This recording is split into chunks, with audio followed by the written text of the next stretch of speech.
ساعة كاملة حتى يعود جدي من مشواره. هيا إلى التيك توك والفيديوهات الرائعة. كم أفتقدك أيتها الأغاني الهابطة.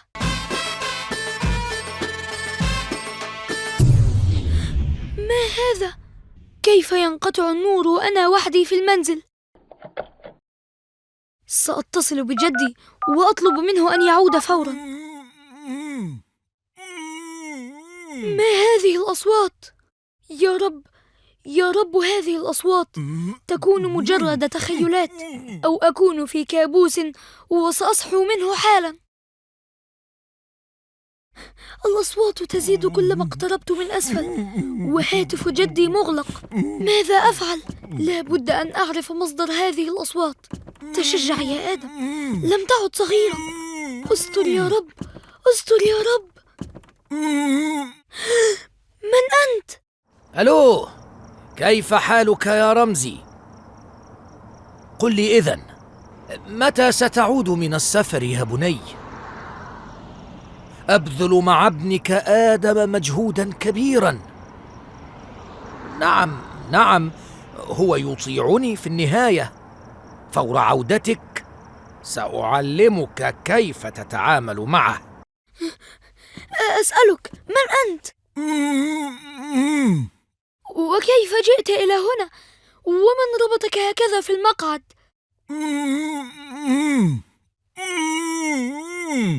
لماذا لا ترد علي؟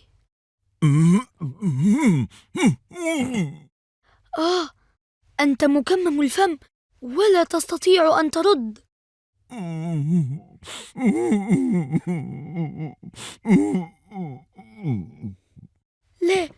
لا أستطيع أن أفكك. ولكن سأنزع عنك الكمامة.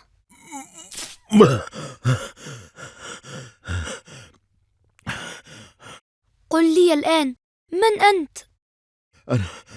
أنا سلطان، شريك جدك حكيم. شريكه في ماذا؟ في صفقة تجارية خسرنا فيها أموالا كثيرة، فاتهمني بأنني سبب الخسارة وحبسني هنا حتى أموت من الجوع أو المرض. جدي يفعل ذلك؟ ويفعل أكثر من ذلك. ألم يحبسك أنت أيضا ويمنعك عن كل الأشياء التي تحبها؟ ها؟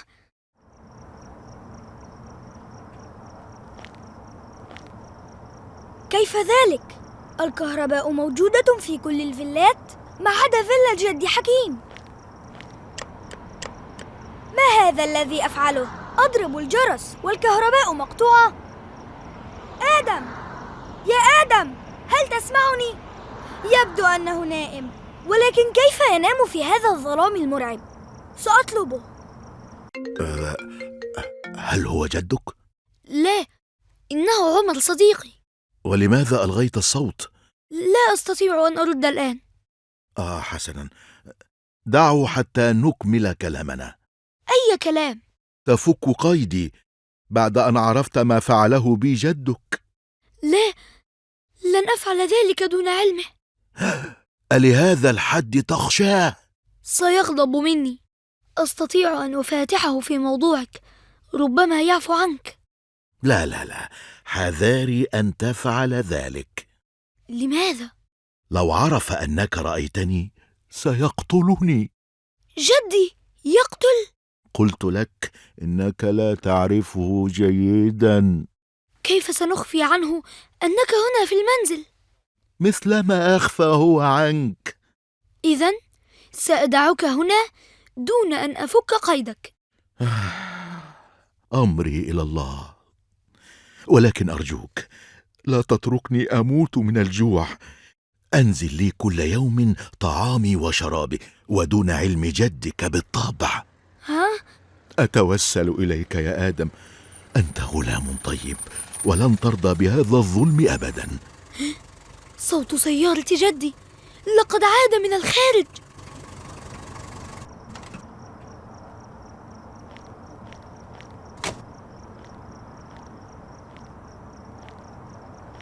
عمر؟ الجد حكيم؟ لماذا تقف هكذا؟ الكهرباء مقطوعة عندكم وآدم لا يسمعني. ها؟ أهي مقطوعة عندنا فقط؟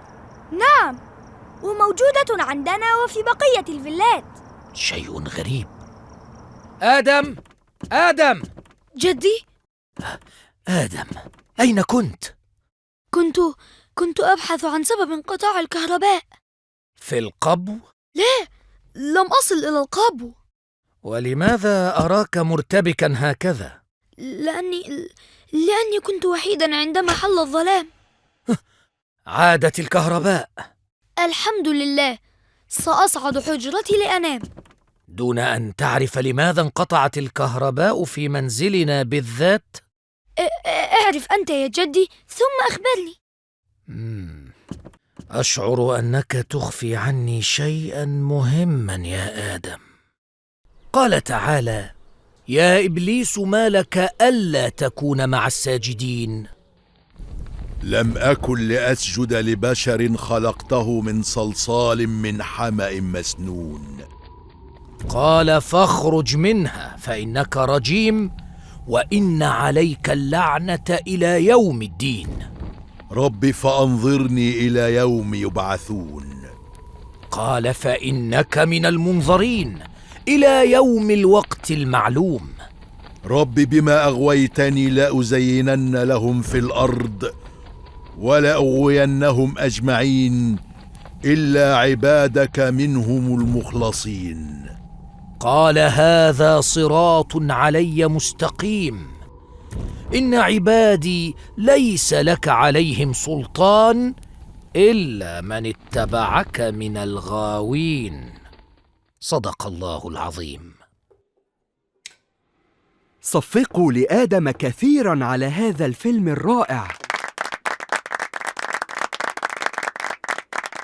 لماذا يا آدم اخترت هذه الآيات بالذات؟ لأني أردت أن أعرف لماذا رفض إبليس أن يسجد لآدم كما سجدت الملائكة. ها، وعرفت الآن؟ نعم، لقد تكبر فعصى الله، ثم توعد بغواية البشر أجمعين حتى يخطئوا مثله ويدخلوا النار معه. ولهذا أمهله الله إلى يوم القيامة. ولكني لم أفهم قول الله تعالى: إن عبادي ليس لك عليهم سلطان إلا من اتبعك من الغاوين. يعني أن إبليس يغوي الإنسان حقا، ولكنه لا يجبره على فعل الأخطاء. فهناك من يستجيب لإبليس وهناك من يرفض اتباعه. فمن يستجيب له؟ ضعيف الإيمان، والضعيف أمام شهواته وأهوائه. ومن يرفض اتباعه؟ عباد الله المخلصين، كما قال إبليس نفسه. ومن هم عباد الله المخلصين؟ هم الذين أخلصوا لله في عبادتهم، فاصطفاهم الله واختارهم لطاعته. وكيف أكون واحدا منهم حتى أغلب إبليس؟ تداوم على فعل الخيرات، وتكون كل أعمالك خالصة لوجه الله، حتى الأكل والشرب والنوم والمذاكرة. المذاكرة؟ علي أن أعمل الواجب المدرسي حالا. انتظر يا آدم. ها؟ هل حفظت ورد أمس؟ ها؟ يبدو أنك لم تحفظه. لم أجد الوقت الكافي. إذن لن تذهب إلى النادي في المساء. ألم يحبسك أنت أيضا ويمنعك عن كل الأشياء التي تحبها؟ لماذا يا جدي تحرمني من الأشياء التي أحبها؟ أنت الذي تحرم نفسك يا بني. لقد اتفقنا مسبقا لن تذهب إلى النادي قبل أن تحفظ وردك. هذا ليس عدلا.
يا سلام،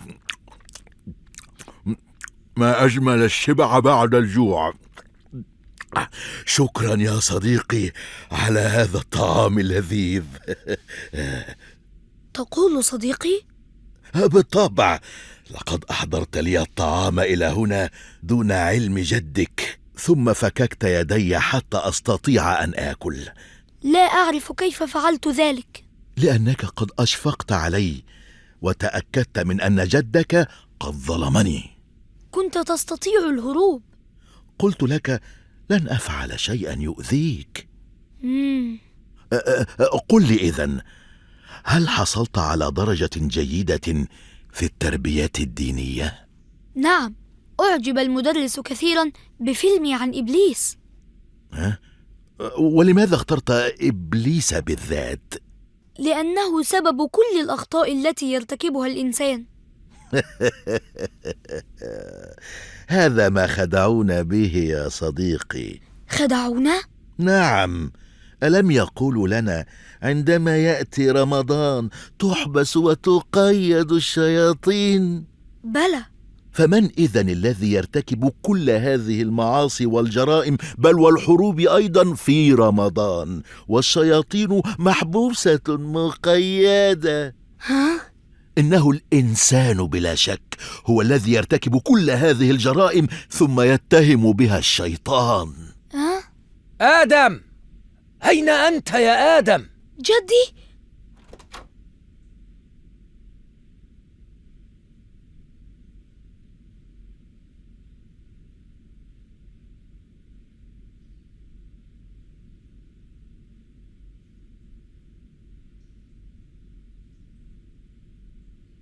آدم، آدم، هل أنت في الحديقة؟ آدم!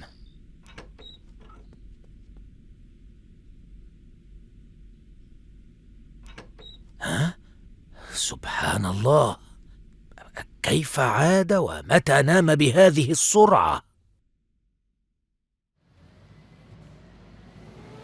ماذا تفعل؟ أكتب الواجب المدرسي. ولماذا لا تكتبه في البيت؟ أنسانيه الشيطان. وهل نرمي كل الأخطاء على الشيطان؟ رائع يا آدم، هكذا علمتك. الشيطان دائما ينسينا أشياء مهمة. لا، الشياطين محبوسة ومقيدة في رمضان مثلا، فمن الذي يفعل كل هذه الأخطاء؟ كيف تسمح له أن ينفعل عليك هكذا؟ آدم، لا تنفعل علي. لأول مرة أرى إنسانا يدافع عن الشيطان. لا تتركه يرميك بهذه التهمة البشعة. أنا لا أدافع عن الشيطان، أنت الذي تدافع عن كسلك. لا يا آدم، أنا لست كسولا مثلك. أنا كسول؟ نعم، تصحو كل يوم متأخرا وننتظرك كثيرا في سيارة المدرسة حتى تنزل إلينا. أنا لا أتأخر أبدا. بل تتأخر، والكل يشهد بذلك. كان الله في عونك يا عم صابر، ولكن كيف تسمح بهذه المشاجرة التي ستأخذ من تركيزك في القيادة؟ أنا لا أريد صوتا في السيارة حتى أستطيع القيادة. كيف تسمحين له بأن يعنف التلاميذ في وجودك؟ إنه عملك أنت كمشرفة الباص. عم صابر، ركز في القيادة من فضلك، كنت سترتكب حادثة الآن. كنت أهدئ التلاميذ. هذا عملي أنا كمشرفة الباص. رد عليها يا عم صابر، رد، لا تجعلها توبخك أمام التلاميذ هكذا. ولماذا لم تقومي بعملك من البداية؟ لماذا تركتهما يتشاجران وتركتني أعنفهما بدلا منك؟ نعم يا آدم، تصفد الشياطين في رمضان. فعن أبي هريرة رضي الله عنه قال: قال رسول الله صلى الله عليه وسلم: إذا دخل شهر رمضان فتحت أبواب الجنة وغلقت أبواب جهنم وسلسلة الشياطين. ومن أدرانا أن رسول الله قد قال ذلك؟ ومن أدرانا أن رسول الله قد قال ذلك؟ نعم، هذا الولد الوقح يريد أن ينكر السنة. إنه حديث متفق عليه يا آدم، ورد في الصحيحين البخاري ومسلم. فإذا سلسلة الشياطين في رمضان، من يغوي الإنسان إذن في رمضان؟ ها؟ ومن يغوي الإنسان في رمضان بعد تسلسل الشياطين؟ اختلف العلماء في هذه المسألة، منهم من يقول إن الشياطين تكون ضعيفة في رمضان ولكنها تمارس الغواية، ومنهم من يقول إن مردة الشياطين وقادتهم هم الذين يحبسون، ويظل الشياطين الصغار منطلقين.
آدم، جدي؟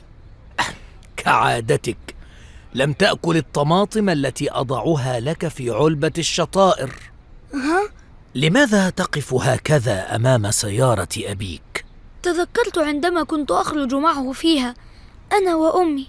يا حبيبي، سيعودان قريبا إن شاء الله، وستخرج معهما كثيرا. لنقرأ ورد اليوم. أعوذ بالله من الشيطان الرجيم. وقلنا يا آدم اسكن أنت وزوجك الجنة وكلا منها رغدا حيث شئتما ولا تقربا هذه الشجرة فتكونا من الظالمين. فأزلهما الشيطان عنها فأخرجهما مما كانا فيه وقلنا اهبطوا بعضكم لبعض عدو ولكم في الأرض مستقر ومتاع إلى حين. صدق الله العظيم. نهى الله آدم وحواء أن يأكلا من الشجرة. تقصد شجرة التفاح؟ لا، لم يأتي في القرآن أو السنة أنها كانت شجرة تفاح. كل ما نعرفه أنها كانت شجرة مثمرة تؤكل ثمارها. ما نهاكما ربكما عن تلكما الشجرة إلا أن تكونا ملكين أو تكونا من الخالدين. ها هو إبليس حاول إغواءهما ليعصي الله ويخرج من الجنة مثلما خرج. نعم، صدق أنها شجرة الخلد، وعندما يأكلان منها سيخلدان. وأكلا منها وبدت لهما سوآتهما، وطفقا يغطيان جسميهما بورق الجنة. ها أنا قد أغويت آدم أبا البشر، وسأغوي كل أولاده من بعده إلى يوم القيامة. وطردهما الله من الجنة مثلما طرد إبليس من قبل. لا يا عمر، فرق كبير بين معصية آدم وحواء وبين معصية إبليس.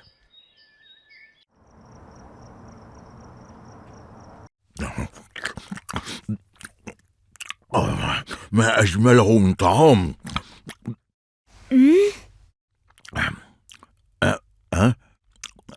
ماذا بك؟ لا شيء. أما زلت تحلم بقيادة سيارة أبيك؟ وكيف عرفت؟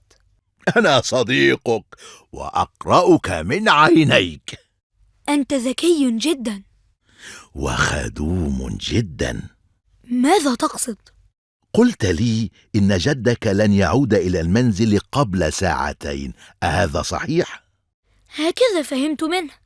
حسنا، لدينا فرصة عظيمة إذن لكي ننجز مهمتنا. أية مهمة؟ نخرج خلسة بسيارة أبيك وأعلمك القيادة عليها. هيا علينا أن نسرق الوقت قبل أن يسرقنا. هيا. ولكني لا أعرف أين يحتفظ جدي بمفتاح السيارة. سنبحث عنه حتى نجده. أين سنبحث عنه؟ ستبحث أنت في حجرة المعيشة وحجرة المكتب، وسأبحث أنا في حجرة نوم جدك. حسنا. لا تنسى أن تبحث في أدراج المكتب وضلف المكتبة الرئيسية والمكتبة الأخرى الجانبية. وكيف عرفت أن هناك مكتبة جانبية في حجرة مكتب جدي؟ ألم أقل لك إنني كنت صديقه وشريكه في العمل؟ لقد دخلت حجرة مكتبه أكثر من مرة. حسنا. هيا لا تضيع الوقت. ألا تريد أن تحقق حلمك وتقود سيارة أبيك قبل أن يعود جدك؟ استر يا رب.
هل سنعود قبل عودة جدي؟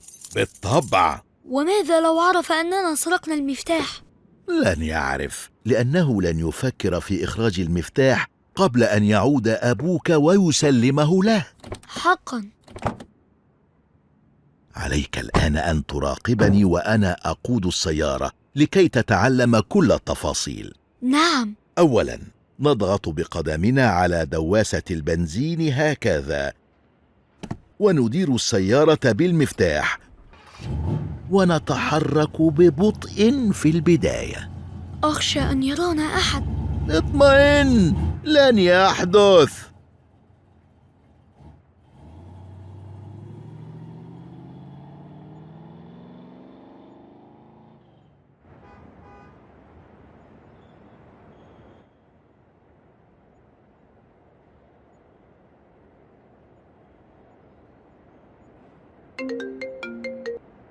نعم يا أمي، لم ينتهي الفيلم بعد.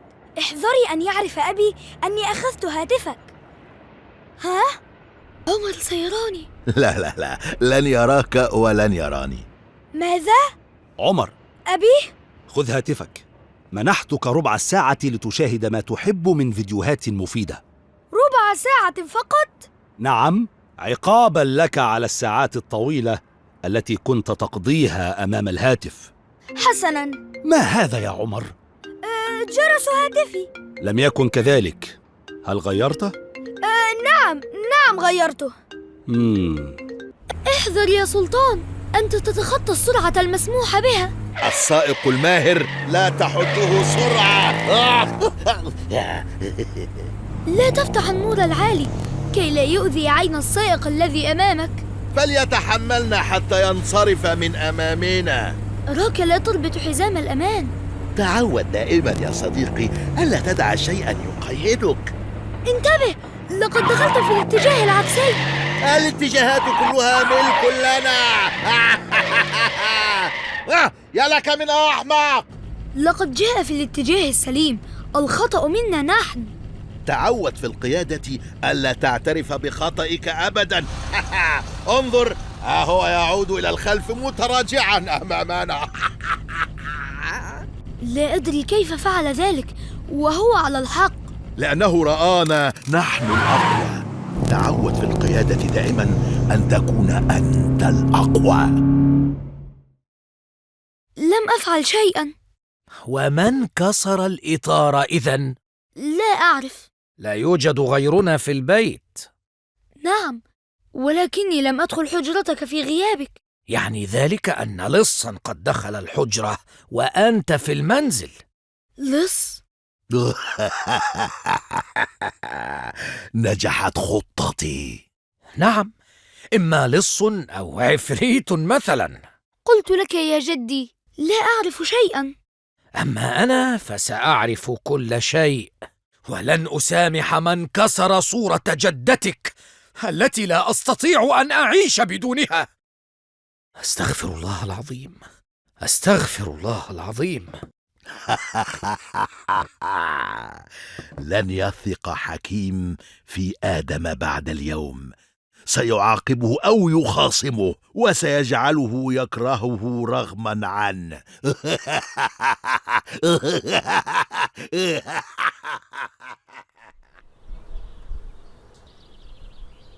واتل عليهم نبأ ابني آدم بالحق إذ قربا قربانا فتقبل من أحدهما ولم يتقبل من الآخر قال لأقتلنك قال إنما يتقبل الله من المتقين. تحدثنا الآيات عن قابيل وهابيل ابني آدم. قدم هابيل راعي الأغنام قربانا يتقرب به إلى الله من أفضل أنواع الأغنام التي يرعاها، وقدم قابيل المزارع قربانه من أسوأ أنواع النباتات التي يزرعها، فتقبل الله قربان هابيل ورفض قربان قابيل. لأقتلنك. إنما يتقبل الله من المتقين. لئن بسطت إلي يدك لتقتلني ما أنا بباسط يدي إليك لأقتلك، إني أخاف الله رب العالمين. لا تصدق، إنه يستغفلك ليبادر بقتلك، وحتى إن لم يقتلك ستبقى أنت المكروه المنبوذ عند أبويك بعد أن رفض الله قربانك، وسيبقى هابيل هو المحبوب المدلل المرضي عنه. لا والله، هذا لن يحدث أبدا. فطوعت له نفسه قتل أخيه فقتله فأصبح من الخاسرين. يا ويلتى. فبعث الله غرابا يبحث في الأرض ليريه كيف يواري سوءة أخيه قال يا ويلتى أعجزت أن أكون مثل هذا الغراب فأواري سوءة أخي فأصبح من النادمين.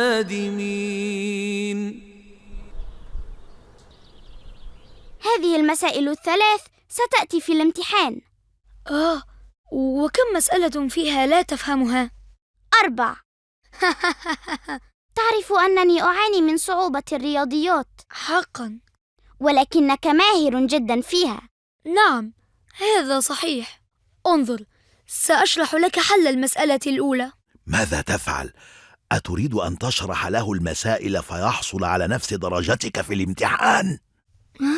وربما حصل على درجة أفضل منك بعد أن سرق مجهودك. ماذا بك؟ ألن تشرح لي حل المسألة؟ يبدو أنني نسيت طريقة حلها. اشرح لي إذن المسألة الثانية. قل له إنها أصعب من الأولى. أنسيت حلها هي الأخرى؟ نعم، تبدو أصعب من الأولى. وماذا عن الثالثة؟ اسمع يا يوسف، دعني أراجعها ثم نلتقي في يوم آخر. أي يوم؟ الامتحان غدا. مشروب الشوكولاتة الساخنة ليساعدكما على المذاكرة. لا داعي يا جدي، آدم غير مستعد للمذاكرة الآن. أحقا يا آدم؟ نعم، أبدو مرهقا يا جدي. لا تصدقه، لا، إنه يخشى أن يحصل يوسف على درجة أعلى منه.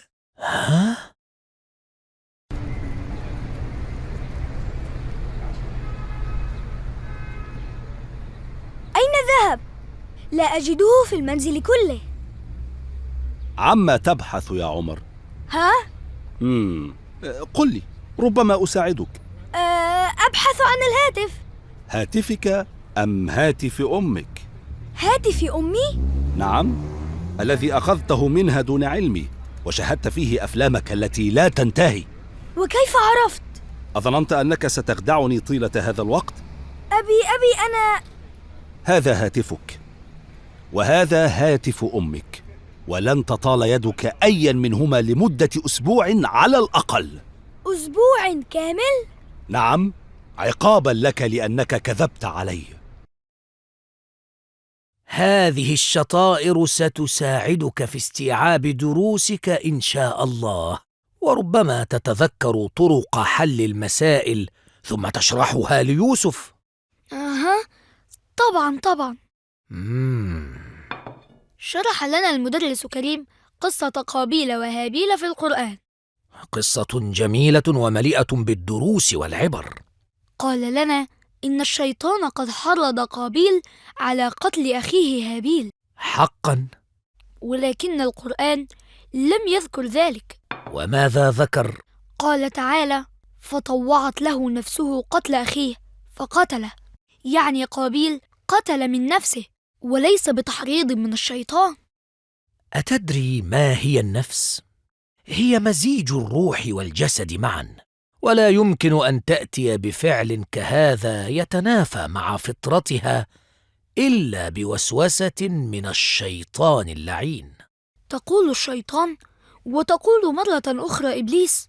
جاء لفظ إبليس في القرآن 11 مرة، وجاء لفظ الشيطان 88 مرة مفردا، وجاء بصيغة الجمع شياطين 17 مرة. وما الفرق بين إبليس والشيطان؟ الشيطان صفة ذميمة تكون في إبليس وتكون في كل ما يسير على طريق إبليس من شر وغواية، حتى لو كان إنسانا. يعني إنسانا شيطانا؟ نعم، هؤلاء الذين نسميهم شياطين الإنس، وهم يتمنون لنا كل شر ويحضوننا على كراهية بعضنا البعض، ويجب أن نحذرهم كما نحذر من إبليس تماما.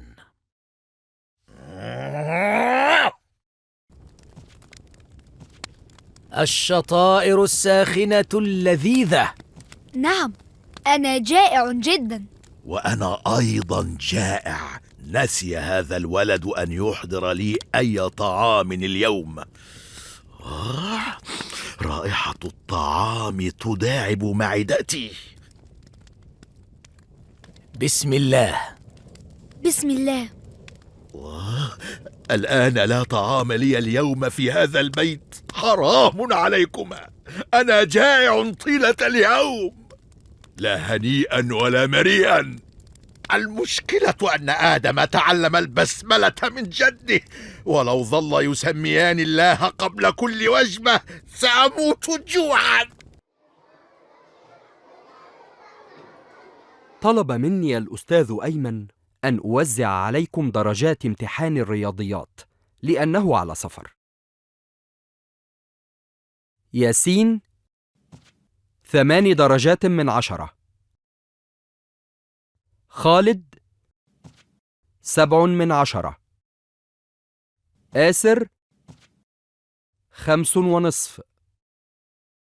يوسف 9 درجات. الحمد لله. ها؟ آدم 7.5. كيف ذلك؟ هذه هي درجتك. لابد أن هناك خطأ. كيف يحصل يوسف على 9 درجات وأحصل أنا على 7.5؟ ها؟ ولماذا تقارن نفسك بيوسف تحديداً؟ لأنه رفض أن يساعدني في المذاكرة حتى لا أحصل على درجة تساويه، وها أنا ذاكرت بمفردي فحصلت على درجة أكبر منه. أحقاً ذلك يا آدم؟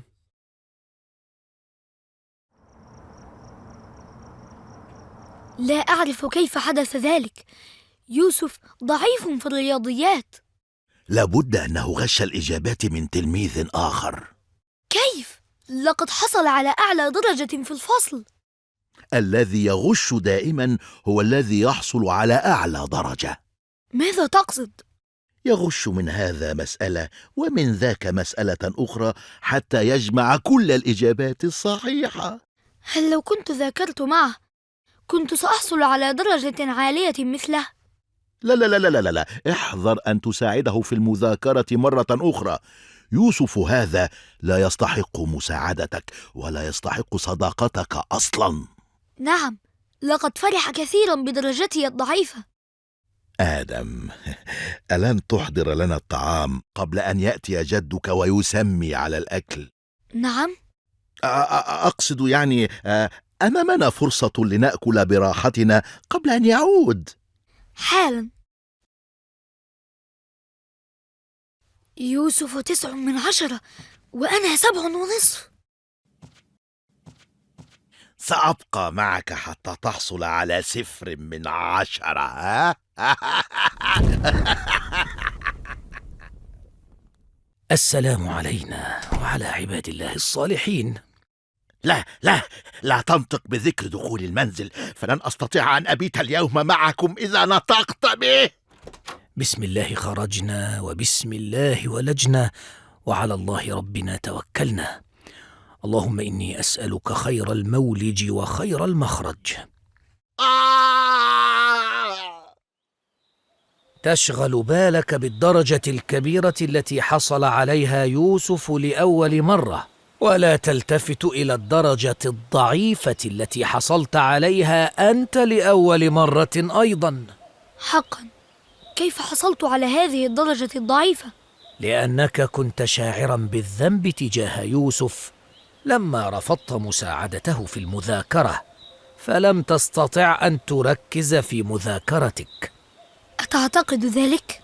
وأنت أيضا تعتقد ذلك، فأنت تعتاد دائما على مساعدة زملائك. لا أعرف لماذا بخلت بعلمك هذه المرة. بخلت بعلمي؟ نعم، العلم كأي نوع من الرزق، علينا أن نتصدق من علمنا كما نتصدق من مالنا حتى ينميه لنا الله ويزيد نفعنا به. نتصدق من العلم؟ انظر إلى هذه الشجرة، إنها شجرة ليمون مثمرة. وهذه شجرة مانجو لم تثمر حتى الآن.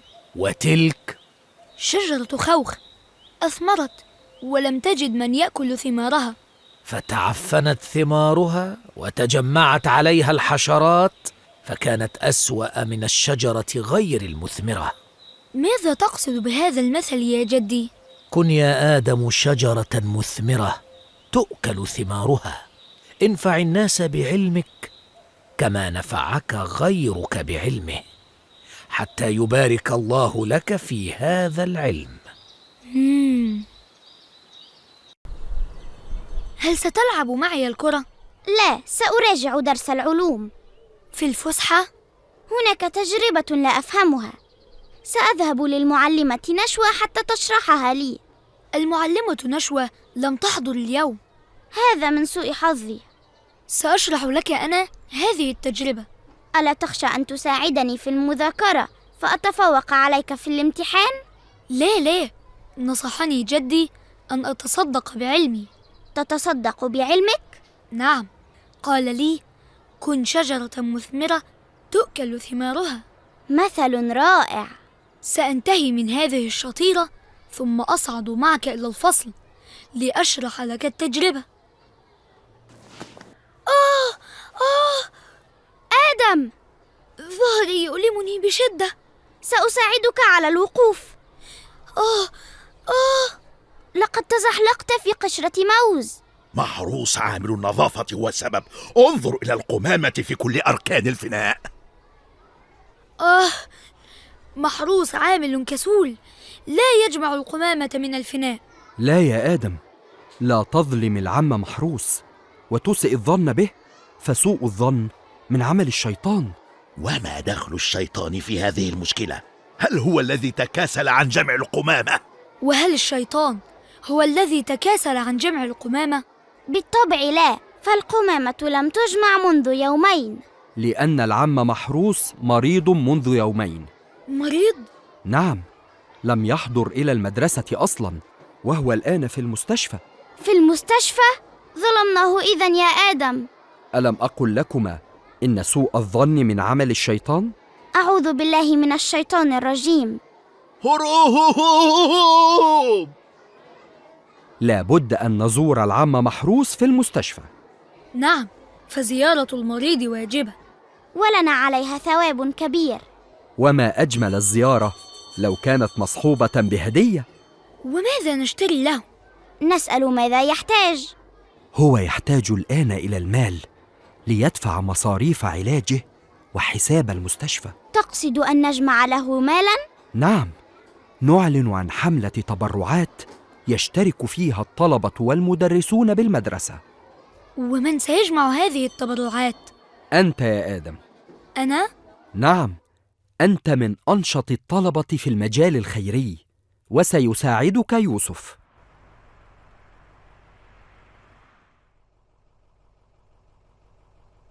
عم صابر، هل تريد أن تتبرع معنا لعلاج العم محروس عامل النظافة؟ بالطبع، شفاه الله وعافاه. جزاك الله خيرا يا عم صابر. وجزاكم إن شاء الله. انتظر يا آدم، أنا أيضا أريد التبرع لعم محروس. والله توقعت منك ذلك. هل ستزوره في المستشفى؟ نعم. إذن بلغه تحياتي ودعواتي بالشفاء. إن شاء الله. أرى التبرعات قد زادت. نعم، العم محروس رزقه واسع. وهذه مساهمتي أنا. شكرا يا يوسف. الشكر لله. ولكن هل سيكفي هذا المبلغ لعلاج العم محروس؟ سأعرض الأمر على جدي، وأعتقد أنه سيساهم بمبلغ كبير. بالطبع يا آدم، فأنا أنتهز فرصة أي عمل خيري لأشارك فيه. هذه مساهمتي، وهذه مساهمة أبيك وأمك. وهل عرف بمرض العم محروس؟ نعم، لقد شرحت لهما كل شيء في الهاتف، وفرحا بشدة لأنك أنت الذي تتولى حملة التبرعات. الحمد لله. قل لي إذن، ما الخطة القادمة؟ نستكمل المبلغ ثم نعطيه للعم محروس في المستشفى. رائع، هكذا تحصلون على ثواب الصدقة وثواب الحض على الخير وثواب عيادة المريض في الوقت نفسه. آدم، انتظر يا آدم. عمر، هذه مساهمتي في علاج العم محروس. ولكنك لا تعرفه. وهل لابد أن أعرفه حتى أساهم في علاجه؟ لا والله، عمل الخير لا يشترط ذلك. ولكن من علمك هذا يا عمر؟ أنا الذي علمته فعل الخير يا صديقي، وجئت الآن لأشارك في علاج العم محروس.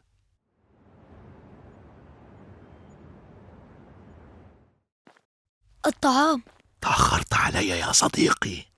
انتظرت حتى دخل جدي غرفته، وكنت منشغلا بالمكالمات التليفونية. أية مكالمات؟ كثيرون يتصلون بي كي يتبرعوا للعم محروس. ومتى ستعطيه المال؟ عندما أكمل المبلغ، فأنا نفسي لم أتبرع حتى الآن. وهل ستتبرع أنت أيضا؟ وهل أجمع النقود من الناس ولا أتبرع أنا؟ نعم، ليس من الحكمة أن تدفع من مصروفك لمحروس بعد أن دفع له الناس كل هذه النقود.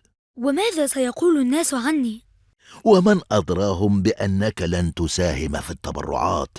أنت الذي جمعت المال، وأنت الذي ستعطيه لمحروس. قل لي، هل سيراجع وراءك أحد؟ لا، ولكن الحمد لله أن اختارك لجمع المال حتى لا ينكشف أمرك، ويكفي المجهود الذي بذلته في جمع المال. وماذا يضيرني إذا تبرعت بمصروفي وشاركتهم الثواب؟ ستبقى بقية الشهر بدون مصروف، تعيش كالفقراء، ولن تستطيع أن تشتري الأشياء التي تحبها. الشيطان يعدكم الفقر ويأمركم بالفحشاء والله يعدكم مغفرة منه وفضلا والله واسع عليم. كيف ستتبرع ب2.5% من أموالك للفقراء؟ لأنها نسبة زكاة المال، وأنا مسلم ويجب أن أدفع الزكاة. ولكنه مبلغ كبير جدا، إذا استغنيت عنه فلن تستطيع أن تشتري منزلا لابنك، ولن تستطيع أيضا أن تفتتح شركتك الجديدة. حقا، ولكن ماذا أفعل؟ تبرع بمبلغ بسيط لن يؤثر في مدخراتك، وتكون بذلك قد أخرجت الزكاة، وفي الوقت نفسه حافظت على مالك. نعم، يبدو أنه الحل الأمثل. هل اقتنعت بكلامي؟ لا والله، سأخرج كل زكاتي 2.5% كما أمرني الله. يا رجل، ألا تخشى الفقر؟ بل أخشاه، ولهذا سأدفع كل الزكاة المفروضة علي. هل أحضرت المبلغ كله؟ نعم، ثمن المنزل وأثاثه بالكامل. كنت أتمنى ألا أفرط في هذا البيت، ولكني خسرت معظم مالي في صفقة اعتقدت أني سأربح الكثير من ورائها. أدعو الله أن يعوضك عن خسارتك ويرزقك من فضله كما رزقني وأغناني، فاستطعت أن أشتري هذا المنزل. أغناك الله لأنك دفعت زكاتك كلها، وأفقرني لأنني بخلت بها.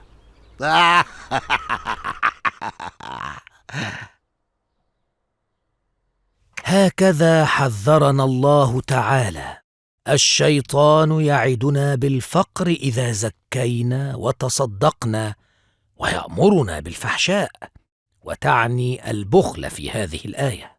وماذا عن وعد الله بالمغفرة والفضل؟ يعدنا سبحانه إذا تصدقنا أن يغفر لنا ذنوبنا ويزيدنا من فضله، يعني يعوضنا خيرا عما تصدقنا به، فيرزقنا بأضعاف ما أخرجناه، لأنه تعالى واسع في خيره وعليم بما يفعله العباد، فيجازي كلا منهم على أفعاله. سبحان الله. لهذا نصحتك من قبل أن تتصدق بعلمك، ولا تخشى أن يتفوق عليك غيرك بهذا العلم. ولهذا سأتبرع حالا لعلاج العم محروس.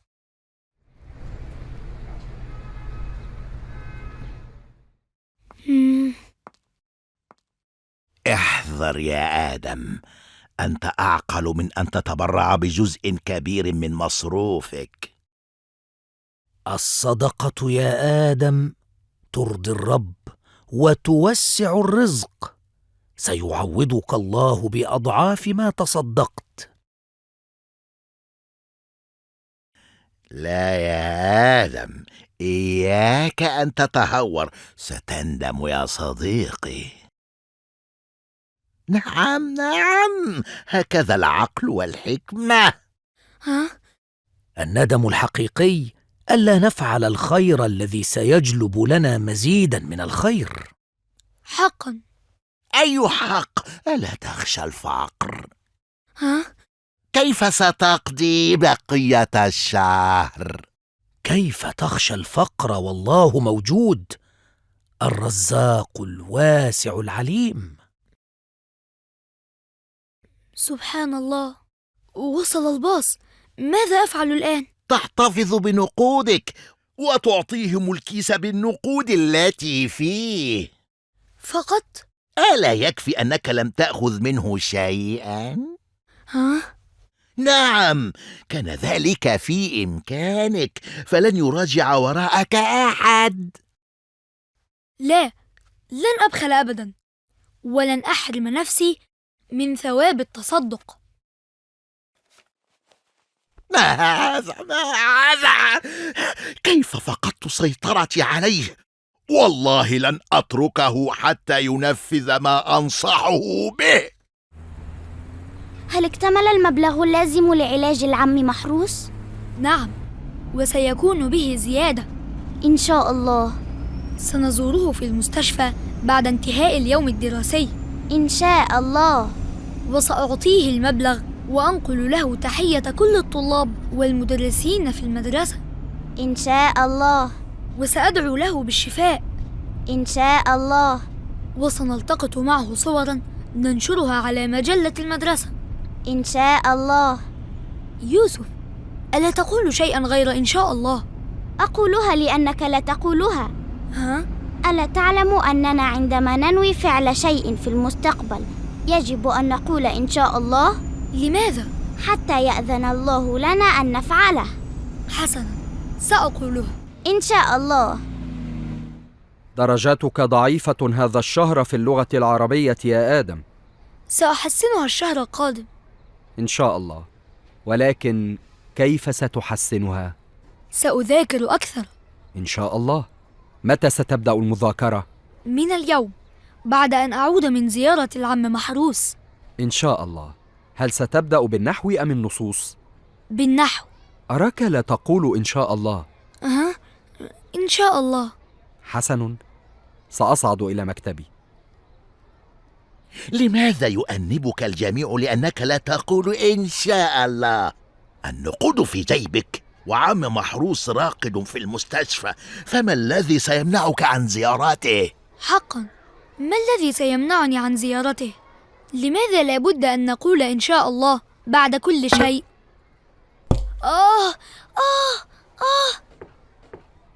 ماذا بك يا آدم؟ إن شاء الله سقطت الخشبة على رأسي.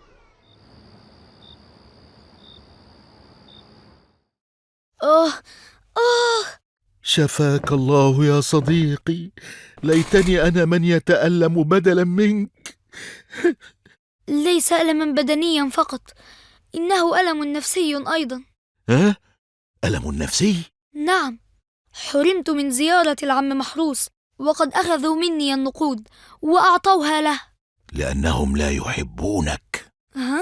لو أحبوك لانتظروا حتى تشفى أنت الآخر وتعطيه النقود بنفسك. أنت الذي تعبت في جمعها، أنت. لم أفكر بهذه الطريقة. لأنك طيب أكثر من اللازم. يقولون إن الله حرمني من زيارة العم محروس لأنني لم أقل إن شاء الله. لا، كلام فارغ، إنها مجرد صدفة. ستحرمني الإصابة من الذهاب إلى المدرسة. فرصة لكي ترتاح من عناء المذاكرة. ومجلة الحائط التي أشرف عليها يحررونها بدلا منك. لن يستطيعوا. حسنا، دعهم يعرفوا قيمتك. ستخسر المدرسة في مسابقة مجلات الحائط على مستوى المنطقة التعليمية. رائع! دع الجميع يعرفون أن المدرسة تخسر دائما بدونك. الحمد لله، استطعت أن أجعل آدم يكره زملائه. الخطوة القادمة أجعل زملاءه يكرهونه. بسم الله الرحمن الرحيم. أنا لا أفهم لماذا تسمي الله في كل خطوة. لابد أنك صاعد لغرفة آدم. نعم، إذن يجب عليك أن توبخه على ما فعله في المدرسة. كيف ينسى أن يقول إن شاء الله قبل كل عمل ينوي القيام به؟ أستغفر الله العظيم. لا، ما تستغفر الآن، أنت جده ومن حقك أن تربيه وتضربه إذا لزم الأمر. أضربه؟ نعم، ستفوته دروس كثيرة في المدرسة. لقد تعمد الإصابة حتى يهرب من المذاكرة. لا أعتقد هذا. بل تعتقد، ولكنك تخشى أن تؤذيه. هكذا ستبدو ضعيفا أمامه وسيستمر في أخطائه، صدقني. أعوذ بالله من الشيطان الرجيم. أعوذ بالله من الشيطان الرجيم.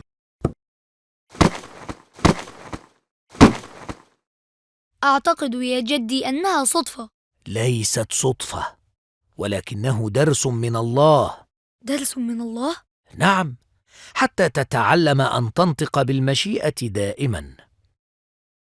هذه سورة الكهف التي نقرأها كل جمعة. أعوذ بالله من الشيطان الرجيم. ولا تقولن لشيء إني فاعل ذلك غدا إلا أن يشاء الله. صدق الله العظيم. تقصد أن أقدم المشيئة؟ أقول إن شاء الله سأفعل ذلك؟ لا يا آدم، بل تقدم النية عن المشيئة كما جاء في الآية. يعني تقول سأفعل ذلك إن شاء الله. لا يا آدم، لا، إياك أن تفعل ذلك، إياك. حسن، سأحاول. وحتى تنجح في محاولتك عليك أن تستعيذ بالله من الشيطان الرجيم.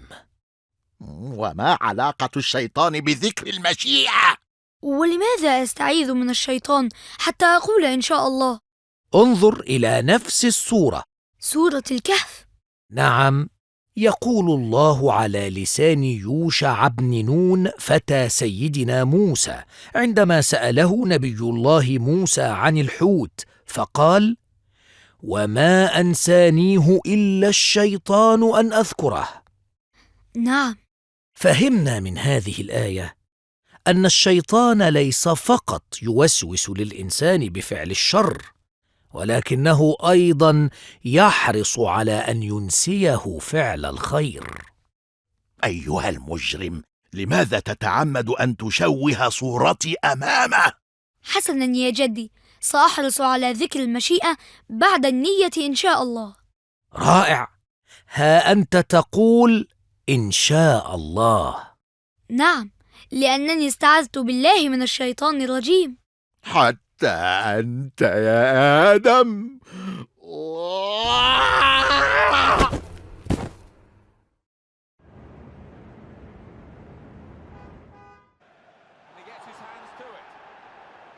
جميلة سماعتك الجديدة يا عمر. إنها أقل سماعة عندي. أجاءتك هدية؟ لا، اشتريتها بنقود كنت أدخرها. وهل سمح لك والدك بذلك؟ بالطبع، إنه مالي وأنا حر فيه. سماعة رائعة. إذا أحضرت لك النقود، هل يمكن أن تشتري لي مثلها؟ نعم، ولم لا؟ حسنا، نلتقي غدا إن شاء الله. عمر، أبي؟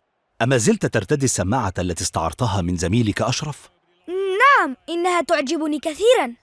احذر أن تنكسر وهي ليست ملكك. ها؟ اخلعها فورا لتعيدها إليه غدا في المدرسة. حسنا، سأفعل.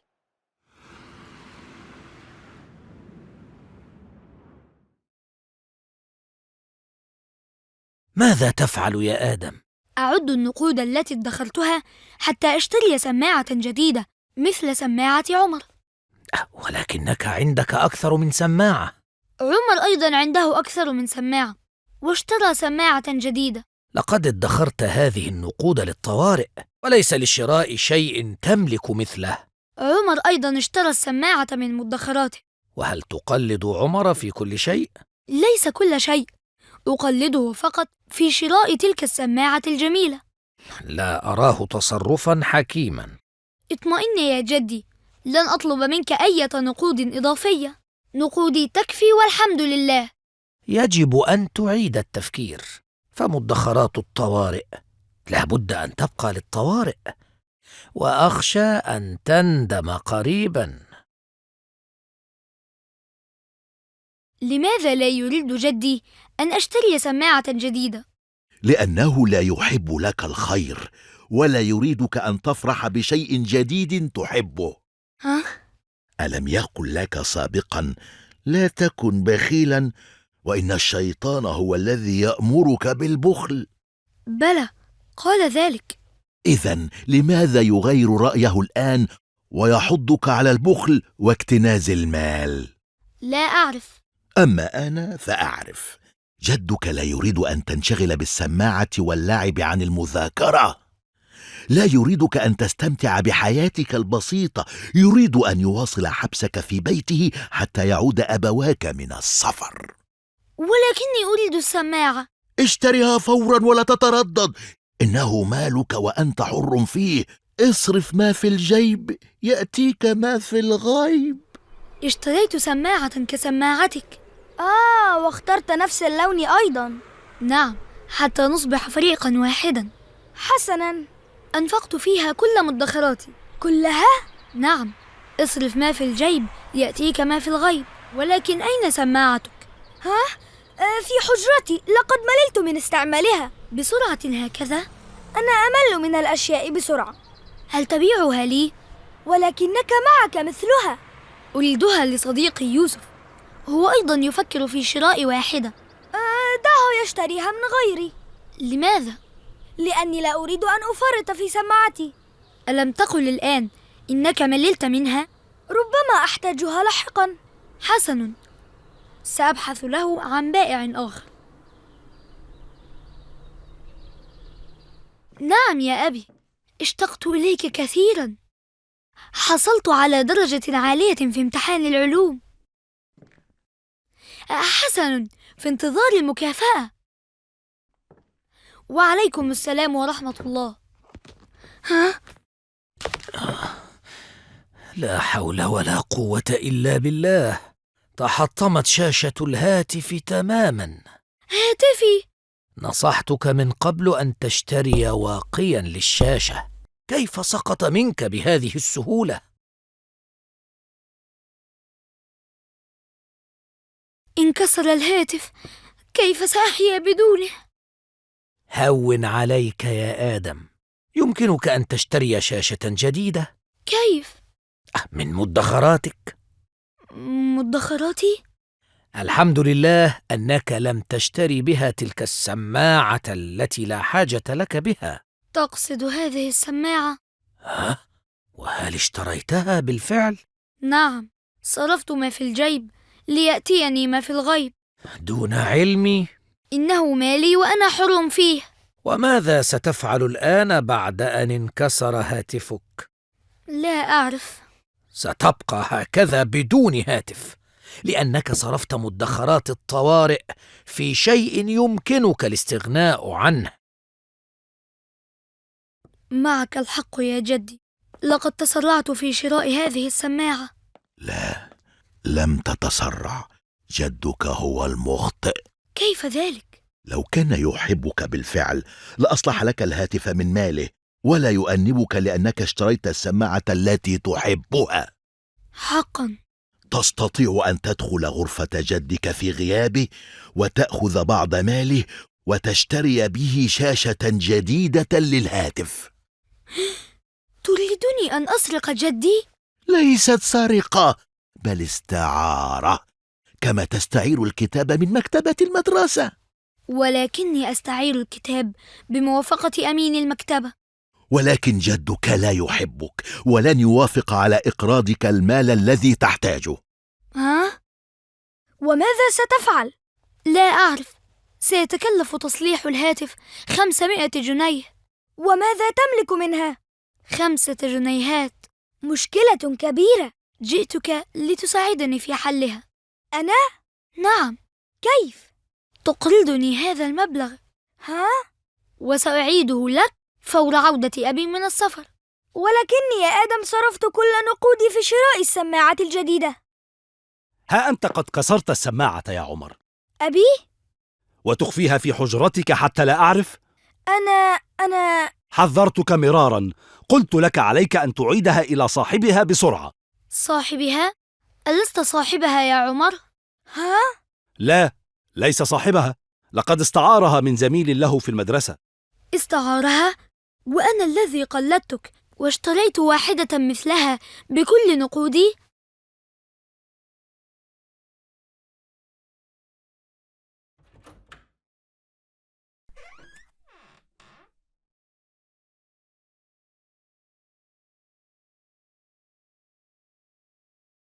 تستطيع أن تدخل حجرة جدك في غيابه وتأخذ بعض ماله وتشتري شاشة جديدة لهاتفك.